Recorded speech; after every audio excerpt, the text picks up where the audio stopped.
Hello welcome my to channel E dot explain. Well, इस वीडियो में हम बात करेंगे एक ऐसे लीगल पोस्ट के बारे में जो कि रोल आउट की गई है by ICMR regional medical research centre Gorakhpur के तरफ।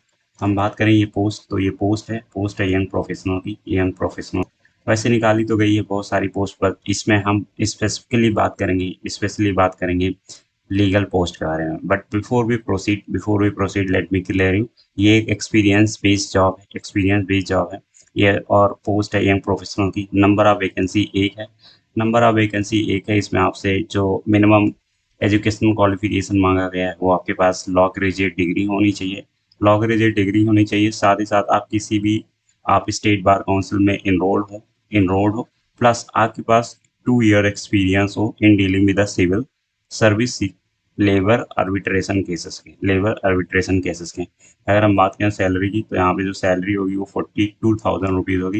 एंड जो यहाँ पे मिनिमम मैक्सिमम एज है आपकी 40 ईयर से ज़्यादा नहीं होनी चाहिए, 40 ईयर से ज़्यादा नहीं होनी चाहिए। बट कैटेगरी वाइज इसमें एज रिलैक्सेशंस दी गई हैं। जैसे कि ओबीसी के लिए 3 ईयर्स, SC ST के लिए वही मिलती है 5 years, as per the rules applicable by the ICMR.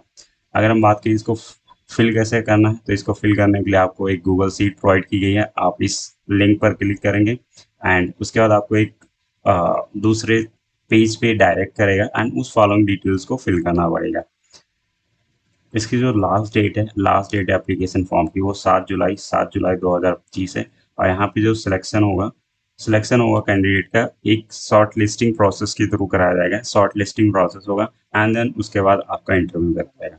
अगर इंटरव्यू की डेट एंड टाइमिंग की बात करें, तो यंग प्रोफेशनल्स के लिए जो इंटरव्यू है वो 11 जुलाई 9 बजे से लेकर आपका इंटरव्यू चलेगा। इंटरव्यू वेन्यू भी बता दी गई है, ICMR regional medical research centre Gorakhpur, BRD college campus Gorakhpur Uttar Pradesh. यहाँ पे आपका इंटरव्यू कराया जाएगा। यहाँ पे मैं क्लियर कर दूं कि ये एक कॉन्ट्रेक्चुअल और टेम्परेरी पोस्ट है। यहाँ पे जो आपकी इनिशियल एंगेजमेंट होगी वो 1 साल के लिए होगी एंड देन उसको फर्दर भी एक्सटेंड किया जा सकता है, एटलीस्ट 2 ईयर किया जा सकता है, based on the requirement and the performance of the young professional या कैंडिडेट्स की परफॉर्मेंस के बेस पे। अगर उन्हें सेटिस्फैक्ट्री मिलता है तो उसे एक्सटेंड किया जा सकता है एंड द मैक्सिमम जो इंगेजमेंट आपका हो सकता है वो for the period of 3 year. तो 1 साल की इनिशियल और 2 साल आपको एक्सटेंड मिल सकता है यहाँ पे। अगर हम बात करें सिलेक्शन प्रोसेस की, तो यहाँ पे सिलेक्शन प्रोसेस आपका जो बेस्ड होगा एजुकेशनल क्वालिफिकेशन देखा जाएगा, आपका रिलेवेंट एक्सपीरियंस कितना है एंड देन आपका इंटरव्यू में परफॉर्मेंस कैसा रहा, उसके बेसिस पे आपके यहाँ सिलेक्शन कराया जाएगा।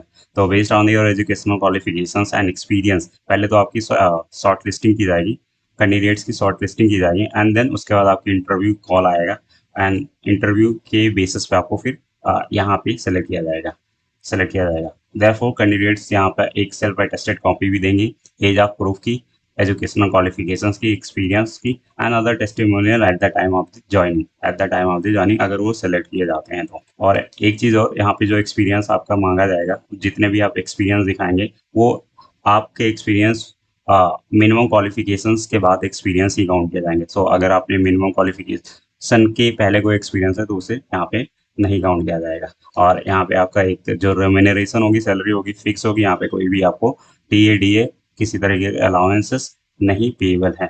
और ये भी क्लियर कर दिया गया है कि आप at the time of the interview और आपको कोई यहाँ पे टीए या डीए नहीं मिलने वाला है, टीए और डीए नहीं मिलने वाला है। अगर हम बात करें कि इस फॉर्म को फिल कैसे करना है, तो इसके लिए सबसे पहले आपको इस लिंक पे क्लिक करना पड़ेगा।